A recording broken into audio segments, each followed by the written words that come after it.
अनीता के लिए नाश्ता। जुआनेटो, छोटा स्पेनिश लड़का, अपने घर की सीढ़ी पर उदास बैठा था। ये एक प्यारा दिन था और जुआनेटो खुश होता अगर एक पल के लिए भी बच्चे के रोने की आवाज़ रुक जाती। वो उसकी छोटी बहन अनीता थी जो उसके पीछे बरामदे में अपने पालने में थी। वो हमेशा रोती रहती थी और कभी नहीं मुस्कुराती थी, चाहे वो कुछ भी करता। उसकी छोटी सिसकियां शांत स्पेनिश आंगन में गूंजती थीं।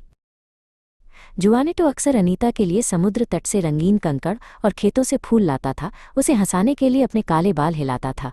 लेकिन ये सब बेकार था। अनीता कभी नहीं मुस्कुराती थी। वो हमेशा रोती और हर दिन पतली होती जाती थी, जब तक कि उसके छोटे हाथ भी कमज़ोर न दिखने लगे। उसके रोने की आवाज़ ने जुआनेटो के दिल को असहाय दुख से भर दिया। दुनिया में किसी भी चीज़ से ज्यादा जुआनेटो छोटी अनीता से प्यार करता था, लेकिन वो हर दिन कमज़ोर होती जा रही थी। उसकी माँ ने धीरे धीरे पालने को हिलाते हुए आह भरी। उसने धीरे से कहा, इसका कोई फ़ायदा नहीं जुआनेटो। अनीता, बेचारी छोटी परी ठीक नहीं है। वो लड़का अपनी चौड़ी चिंतित आंखों से उसके बगल में खड़ा था।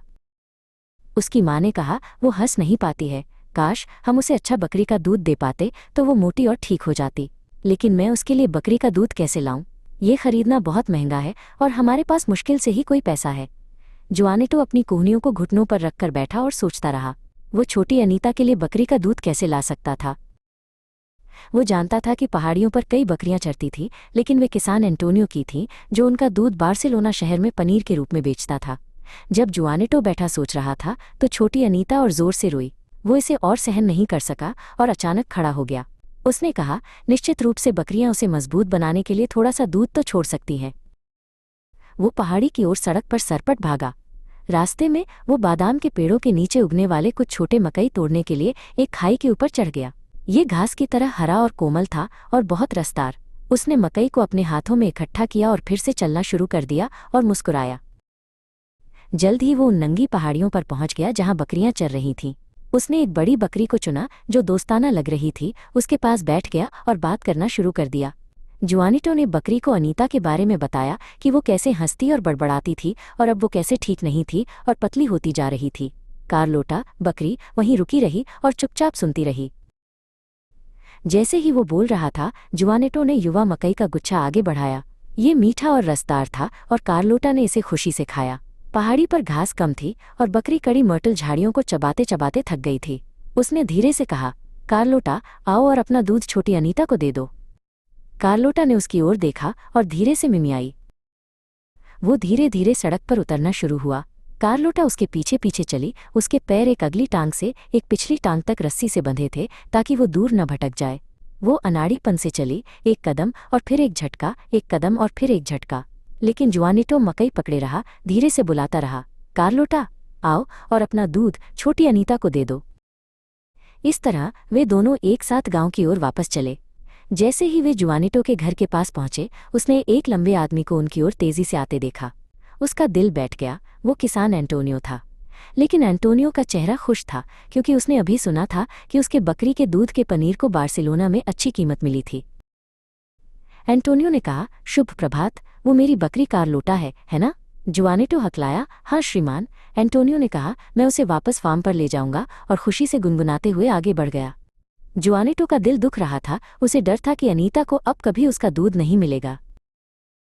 जुआनेटो की माँ अभी भी रोते हुए बच्चे को हिला रही थी।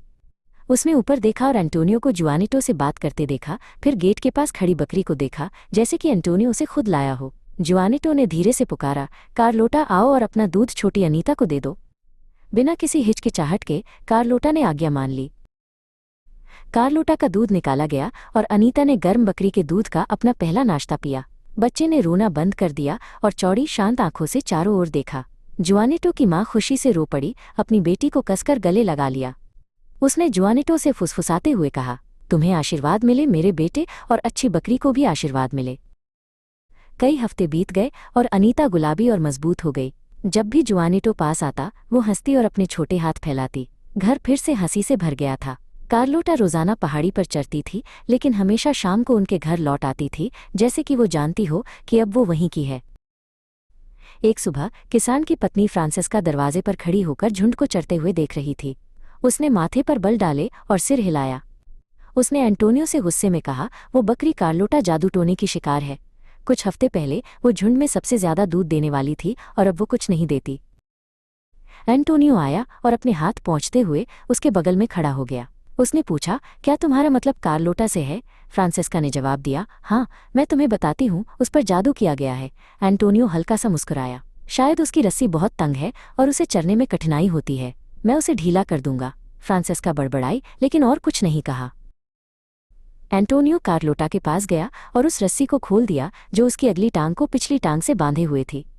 उसने उसे ढीला करने के लिए रस्सी का दूसरा टुकड़ा खोजा, लेकिन कोई नहीं मिला, तो उसने आह भरी और उसे आज़ाद छोड़ दिया। कार्लोटा थोड़ी देर के लिए अंजीर के पेड़ के पास चुपचाप खड़ी रही, फिर कुछ सावधानी भरे कदम उठाए। बिना झटके के चलना कितना आसान था। जल्द ही वो खुशी से मैदान में सरपट दौड़ने लगी। उस शाम जब झुंड वापस आया तो कार्लोटा गायब थी। फ्रांसेस्का ने अपने हाथ बांध लिए। उसने ठंडे लहजे में कहा, यह कोई नुकसान नहीं है।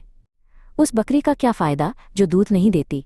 एंटोनियो ने कुछ नहीं कहा, लेकिन असहज महसूस किया। अगली सुबह वो सूरज उगने से पहले उठा और उसकी तलाश में निकल पड़ा। समुद्र की ओर जाने वाले पहाड़ी रास्ते का अनुसरण किया। पहाड़ी रास्ते पर एंटोनियो को जुआनेटो मिला। उसने कहा, मैंने कार्लोटा को खो दिया है। जुआनेटो जवाब देने वाला था, मैंने भी, लेकिन जल्दी से अपना मन बदल लिया और चुप रहा। एंटोनियो ने समझाया, वो बंधी हुई नहीं थी। मेरे साथ आओ, तुम्हारे छोटे पैर मुझसे तेजी से चढ़ सकते हैं। दोनों एक साथ चट्टानों की ओर ऊपर चढ़े। आखिरकार वे समुद्र को देखने वाली एक ऊंची चट्टान पर पहुंचे। वहां कार्लोटा किनारे पर खड़ी थी, उसके खुर गहरी खाई के पास थे। लहरें नीचे जोर से गरज रही थीं और एंटोनियो डर से जम गया। उसने फुसफुसाते हुए कहा, हिलो मत और नहीं आवाज करो, अगर वो डर गई तो वो गिर जाएगी और डूब जाएगी। वे आधे घंटे तक बिना हिले डुले वहीं खड़े रहे।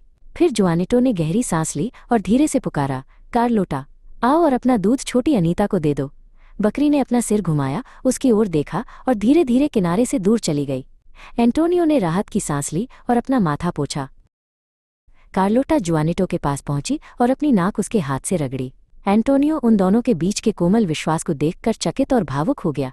वे तीनों एक साथ घर वापस चलने लगे। पहाड़ी रास्ते से चुपचाप नीचे उतर रहे थे। जैसे जैसे सूरज आसमान में ऊपर चढ़ता गया, पेड़ों में पक्षी गाते रहे। काफी देर तक एंटोनियो ने कुछ नहीं कहा। अंत में उसने पूछा, तुमने बकरी से क्या कहा था? जुआनेटो ने नीचे देखा और उसे पूरी कहानी बताई कि कार्लोटा ने छोटी अनीता को बचाने में कैसे मदद की थी। एंटोनियो चुपचाप सुनता रहा, उसकी आंखें समझदारी से नम हो गईं। उसने धीरे से सिर हिलाया और गांव पहुंचने तक और कुछ नहीं कहा।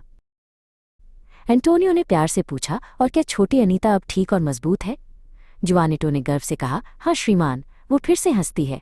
एंटोनियो मुस्कुराया। उसने कहा, ठीक है, आज उसका नाश्ता देर से होगा। तुम और कार्लोटा जल्दी करो और उसका अच्छे से ख्याल रखना। जुआनेटो खुशी से मुस्कुराया, जैसे वे एक साथ घर चले गए। चेरी ब्लॉसम नैतिक पृष्ठ। नैतिकता, दया और प्रेम वहाँ उपचार कर सकते हैं जहाँ धन नहीं कर सकता।